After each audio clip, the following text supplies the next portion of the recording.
Hi, I'm Sarah Clark with Cox Communications. Welcome to Community Connection. This show highlights local organizations and leaders that contribute to our healthy, vibrant community. So stay tuned. We'll be right back with our guests.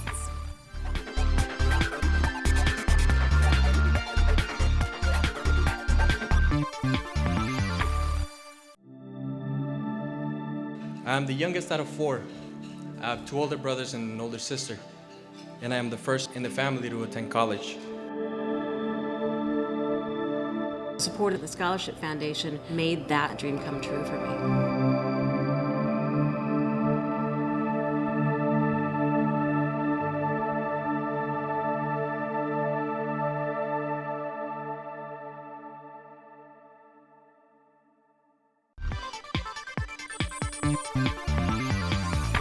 Hi, welcome to Community Connection.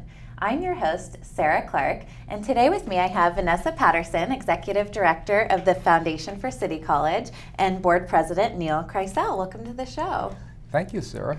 And thank you, Cox, for your support, your interest. Without everything that you've done for us, we probably would not have succeeded with our campaign for student success.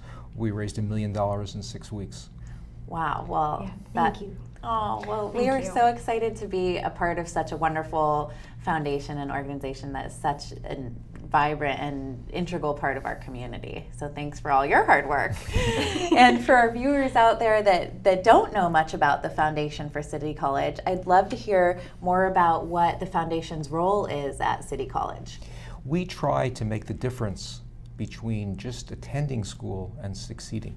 So many of the people that go through all of the community colleges, and for that matter, all of the colleges in this country, are really not prepared. They're not prepared emotionally, they're not prepared financially, and they're certainly not prepared academically. So just getting the opportunity to go to school isn't good enough. So we provide tutoring. We provide tutoring before school begins, during school, childcare, book grants, scholarships, all the things that in the past families did. But today, with so many economic problems and so many, quite frankly, dysfunctional families, we step in and make the difference. Wonderful. So it's obviously a very important support structure for the City College. And it's an important element in our society and our community. We have over 20,000 degree students plus 18,000 adult students. And without our support, so many of these students would have been in a position to fail, which would cause the community to have less of a vibrant economic environment, which we are blessed to have. Absolutely. And Neil, this is your 4th year of being the board president. Yes. I'd love to hear your story of how and why you got involved in the foundation.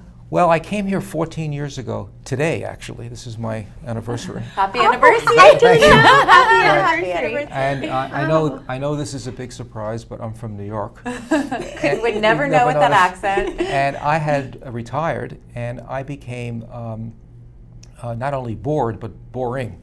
And so I decided to start teaching. I started teaching in the finance department at City College, and my first semester I was disappointed because I didn't feel I had done an adequate job, because only 2 or 3 students, I thought, really got something out of it. And that's part of the problem. Teaching is, by the way, much more difficult than I imagined. And I spoke to my department head, and he said, if you touch 1 or 2 lives, it really is worth it. The next semester, I had my midterm, and there was a 22, 23-year-old, with a baseball hat on backwards that always sat in the back, didn't say anything. So when I gave the midterm, after 5 minutes, he got up, threw it on my desk, and walked out. So I looked at it, and he didn't answer anything. So I left the kids to hopefully not cheat, and I ran outside, and I said, what happened? He said, I don't know anything. I said, sure you do, sit down. So I gave him the test orally on the steps of the school, and he got a B. The next week, he went through class, not saying a word, baseball hat on backwards, but at the end of class, he came over to me with his eyes down, and he said, thank you. So I realized, I know I'm the quintessential cynical New Yorker. It really changed my whole view. And the bottom line for me, and the bottom line for anyone that is involved with City College, is that you are really, really saving people's lives. Right, it's an investment in their future, not just In their future and our community's future. Absolutely. Well, that's a great story, and I'm glad that you're involved. Tell us about some of the exciting milestones and achievements of the foundation. Well, I have to say, in our history, since 1976, we've raised over $110 million now in our history to support the college. And we support the students, and we also support the programs and the critical programs that make the difference in a student's career path and in their life. And that generosity from our community has really gone a long way. This year, because of the help that we're receiving from our generous community, we're able to help thousands of students get access to tutoring, to book grants, to scholarships, internships. Over 1,000 students are going to be receiving some award or scholarship to help them with their tuition and their studies. And this is really what we do every year in, year out. And it's a wonderful mission. It's just an incredible, rich history of committed individuals that are making a difference in the lives of our students and also our economy and our local community as a whole. One of the more exciting things about the last 2 years under Vanessa's leadership is that we've gone from a very successful foundation with 800 or 900 donors. This year we've increased our donor base by 5,000. Wow. Which is really impressive.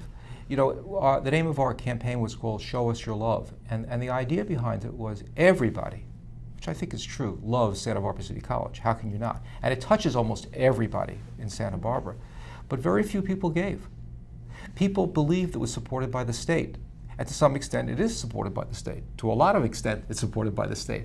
But it doesn't make that difference. We need to make that difference between just going to school and succeeding.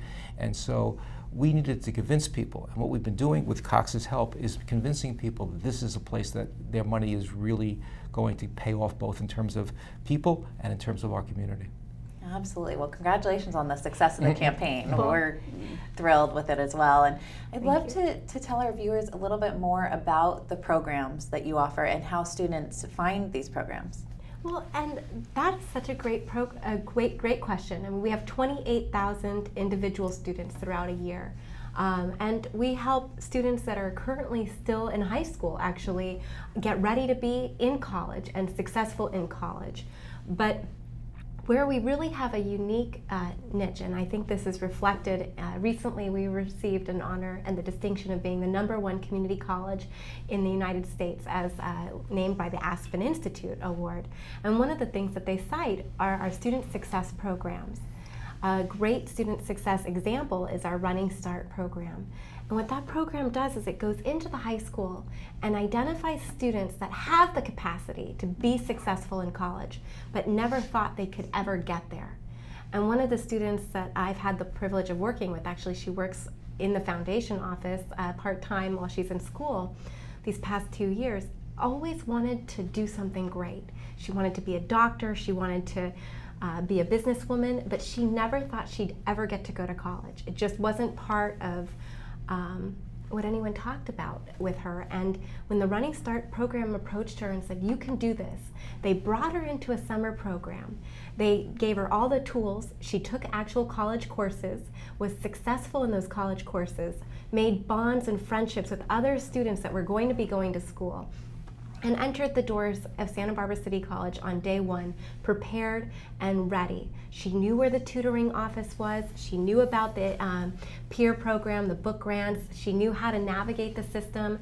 And here she is. She's well on her way, studying biology, statistics, and I think some other course right now in math, and is just really successful. And it's because of these student success initiatives that are supported by the foundation. Well, it sounds like I love that story. It sounds like it's not just showing them the way and talking about it, but giving them that extra boost of confidence and encouragement that we're here to help. We support you and you can do it. And sometimes it just takes that one voice to help somebody know that they can do it too. Absolutely. Well, and one of the things that I think is really unique about our student success programs is that after a student goes through the program, they're asked to be peer tutors and peer advisors. And so, that first year taking chemistry, she was really struggling with that. I mean, I struggled with chemistry, so I can honestly say it doesn't surprise me that anyone struggles with chemistry. But it was the peer tutor that made the difference and said, you know what, you can do this. And you need to learn this. And you can retake it if you need to get it. But you can be successful in chemistry. And that's the type of support that we provide, is that fostering that type of relationship where they can make those connections.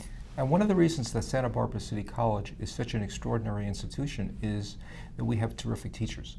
And one of our board members, Vicki Sims, through her Sims Man Foundation, has begun a program to provide stipends for teachers so they can expand their education, in this instance, first instance, early childcare. So what we're doing is not only helping the students, but we're trying to provide a way of helping our teachers not only gain an edge, but also to reward them for all of the hard work for the underpaid salaries that they're getting. Right. And now, so tell me why Santa Barbara City College is so important to our community. Well, if first of all, there's not one person I've met, it's a little exaggeration, but not much, that cannot tell you a story about City College. Their son, their wife, their husband, their kids, their neighbor, everyone has gone to Santa Barbara City College. Yes, me too. Everybody's gone there. But two, it provides the basis for our economic vitality, and it also provides an energy for the community. When I came from New York, the odds were that I'd last here 6 weeks. All my New York friends said, "You're going to Santa Barbara? First of all, where is it? And second of all, what are you going to do there?" Well, part of the charm of Santa Barbara is this intellectual energy, these young people here. Plus, we make them job ready. There was a report in the New York Times last year about a community in Ohio that has a community college, and because they trained their students, they watched how jobs increased, how employers came to this town in Ohio, and it was dramatic. And one of the things that we're trying to convince people, if you train them, they will come. That is, the businesses will come. And if you look at some of the biggest businesses, which we have done, and we've gone to CEOs of companies in this town, what's your biggest problem? Well, it's not the weather. It's they don't have enough good, well-trained employees. So we're providing employees, whether at Cottage Hospital or whether it be at some of the technology companies. And I think that's such an important statement, is that 26% of the students at Santa Barbara City College have been in school before, but they need to come back to school to get the training they need to be successful in their career.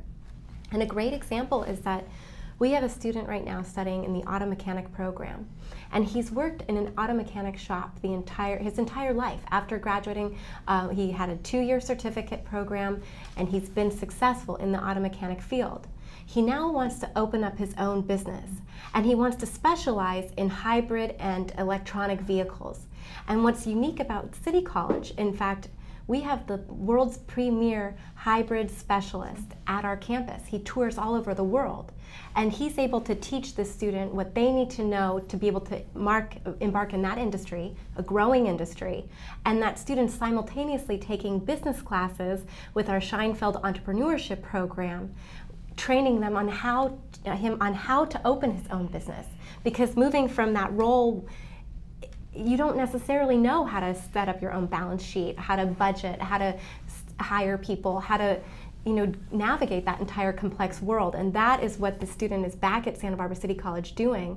And the plan is to stay local, open that shop, hire local people, and really add value to our Send them back to whole Santa community. Barbara City College. Send them all back to City College. Well, thank you so much for coming today. Thank you for your passion and enthusiasm and sharing with the community why Santa Barbara City College is important and the foundation for Santa Barbara City College. And if you want to find out how you can get involved and support the Foundation for City College, please visit the Cox 8 website or your website, and SBCCFoundationScholarshipSB.org. I have to give that plug.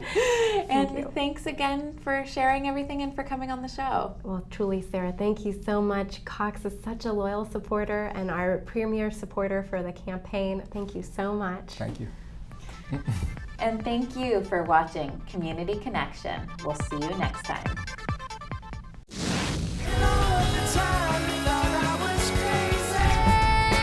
Good old friend. Backbeat, a show highlighting people that make a difference using music in our very own community. Hi, I'm Sarah Clark with Cox Communications. Welcome to Community Connection. This show highlights local organizations and leaders that contribute to our healthy, vibrant community. So stay tuned. We'll be right back with our guests.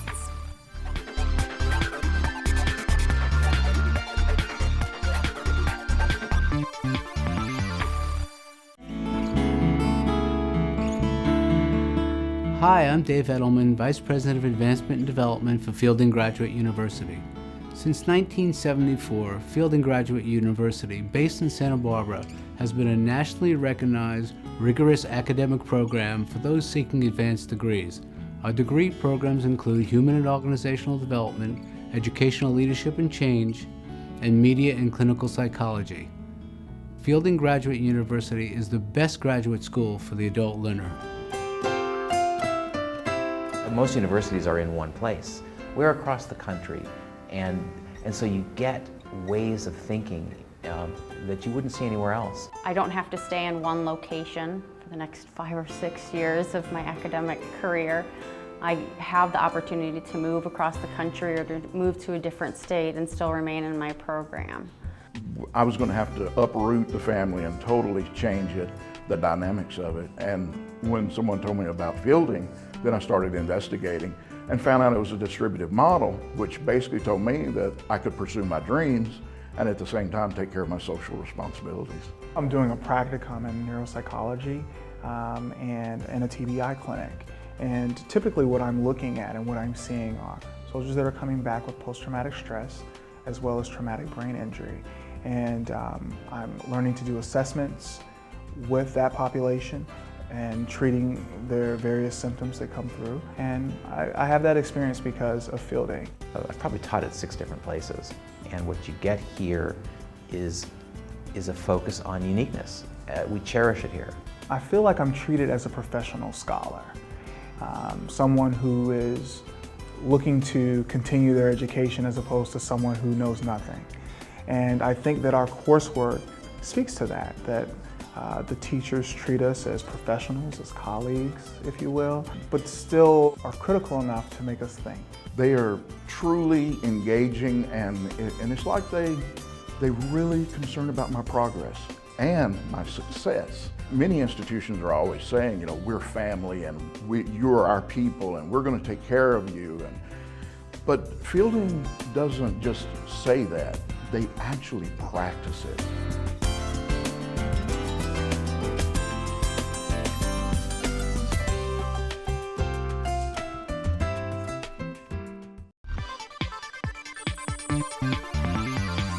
Welcome to Community Connection. I'm your host, Sarah Clark, and today with me I have Colette Hadley, the Executive Director of the Scholarship Foundation of Santa Barbara. Welcome to the show, Colette. Thank you, Sarah. Happy to be here. So, Cox is very proud to be a partner with the Scholarship Foundation, and just so excited about all the great work you do in the community. But I'd love to tell our guests a little bit more about the organization and what you do. So I'd love to start with why does the Scholarship Foundation of Santa Barbara exist? What's your purpose in our community?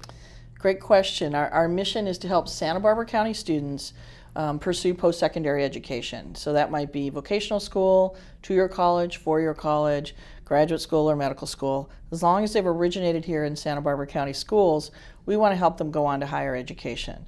So we exist for that mission, but we also mainly exist because there's a great financial need in Santa Barbara County to help pay for higher education. Most people forget how expensive it is. K through 12 education is public and free, but beyond that, you've got to be able to pay for it. Right. So tell me, what exactly do you do to get these kids these scholarships? What's the process? You know, how does this all work? Well, we start talking to families as early as we can with financial aid advising and counseling. That definitely we do at all the high schools in the county. But we also try to do some early awareness activities, lower grades than that. So we're talking to them in general about going to college or vocational school and pursuing post-secondary education and how important it is. And the other part of that conversation is how to pay for it. Mm-hmm. And so we spend a lot of time working with students and families in the county, taking them through the steps necessary to receive federal aid, state aid, institutional aid from the colleges themselves, and then aid from places like the Scholarship Foundation. So we manage a large program of funds we've raised ourselves, and other funds that donors and organizations have given to us to manage for them to give away their money. So it's a countywide operation, and one that helps a lot of students each year. Wonderful. And tell me, how long has the organization been here, and how long have you been with the organization? Wow, the Scholarship Foundation just celebrated its 50th year last year. So 1962 is when we started. I've been with the organization 20 years this year, and the last, lucky to be there for that long. And the last, in my 7th year as executive director. Before that, I was the associate director and the program director. So I worked really directly with students and families. The Scholarship Foundation over time has really had a big impact on the county. In total, with this year's awards, we will be giving away about $80 million to about 73,000 students. That is so impressive. Yeah. Thank you for doing that. I mean, I know there's a huge need out there. So tell me more about who's involved in this organization, and how the students find you, or how you find them. Well, you asked earlier about the process and how students find us, and to elaborate on that a little bit, is they can first go to our website, which is sbscholarship.org.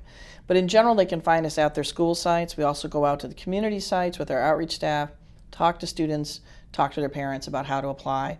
But the application process for them begins in their senior year. So the applications are available October 1st. For our large general scholarship program, the application deadline's the last business day of January each year. So it's a frantic day for the students and for us on our website every year on about January 31st.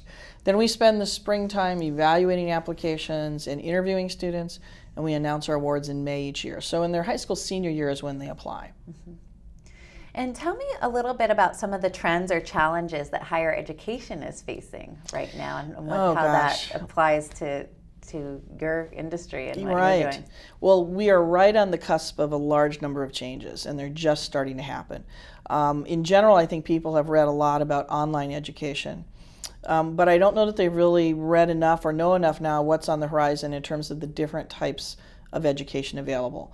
So first, overall, whether it's K through 12 education or higher education, but especially higher education, there's a large wave of customized education coming, meaning that students will often have a combination of going to a bricks and mortar campus. They might live on a campus like they might do now in a dorm at a four-year university. But the likelihood is not all of their classes will be in a classroom live with other students and a professor. Some of those courses may be online at their own university they're attending. They might be at UCSB or Columbia or wherever they are, and some of those courses might be online, and they might be sitting in their dorm room doing some of that work, or in the library, or they might be in a classroom. And then beyond that, there'll be students that have experiences that are fully online, that they'll decide they want to do their education from their computer wherever they are in the world. They might be sitting in a coffee house, or they might be sitting in their bedroom at home, and they'd like to log on to an online university and pursue their education that way. And some of those will have opportunities then to also have tutorials and virtual classrooms and other things that they need to help them in their education. And some of those will also offer an in-person component. They might go once a week and meet with a class live and do the rest online. So there's a big wave of changes coming in higher education. Students can have a lot of options. The challenge is deciding what of those options are which of those options are best for you, the student, in your style of learning, how much assistance you need, and what's unknown right now is the pricing of those models. That affects our work quite a bit.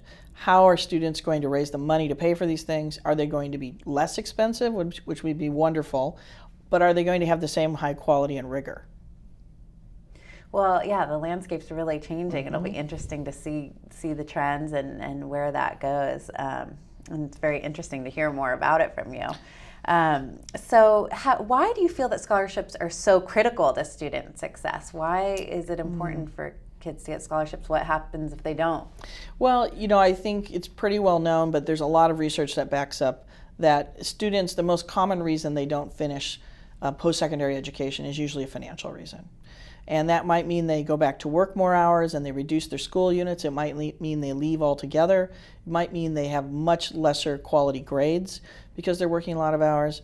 And often it takes just a few $1,000s, $2,000 to $5,000 to make the difference for a student who's working a minimum wage job and trying to go to school, to keep them in school.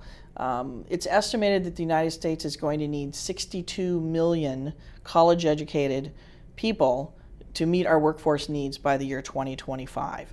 Right now we're on track to produce 40 million. So we have a gap of about 22 million. Lots of people out there that can do the work, but we need to get them through college, and finances is often the key to that. Yeah, and it's something that I know, people are looking in the community where to put their money, and this may not come up as first on their list, but there's definitely a need. So yeah, it's interesting to learn more about it. Well, Colette, tell me a little bit more about your favorite part of your job, and what's the most challenging and what's the most rewarding? Oh gosh. Favorite part of my job, being the executive director of a nonprofit, is well, there's everything. I know people will say in general it's about the people, because it is. It's about the people who are contributing to the organization, who I love to meet with and find out their stories and why they're contributing, and they're incredibly generous. And secondly, it's about the stories of the students and the families coming to us. So I'd have to say it's about stories. It's about personal stories and the people involved, and how education can transform people's lives.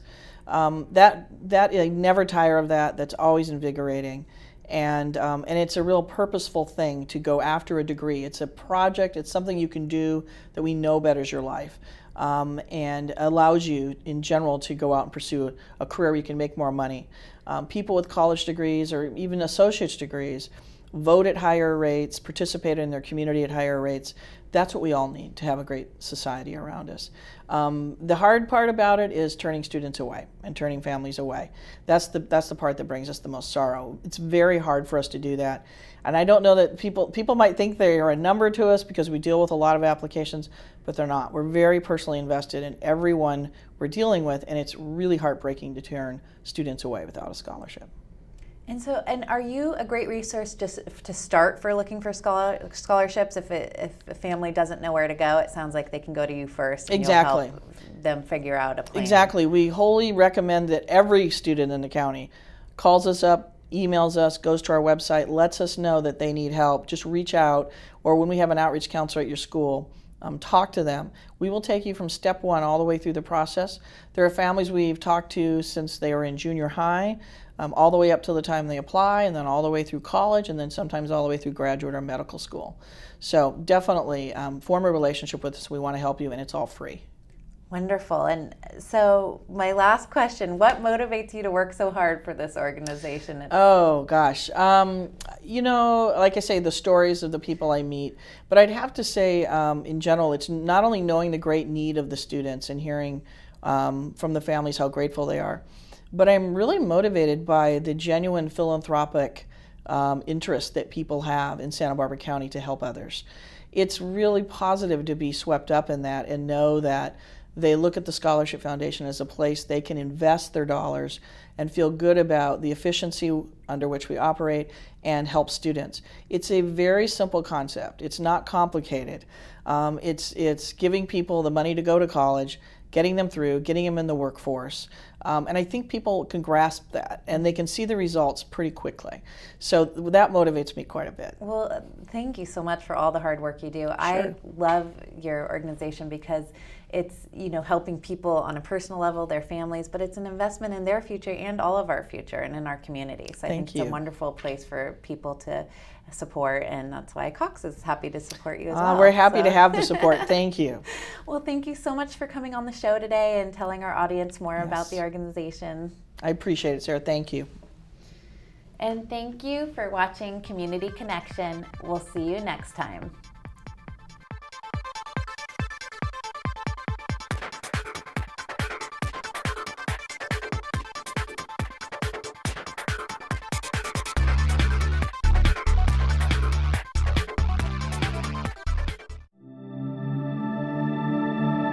The Scholarship Foundation paid for my architecture education. Thank you for making this investment in our future. We are sincerely grateful.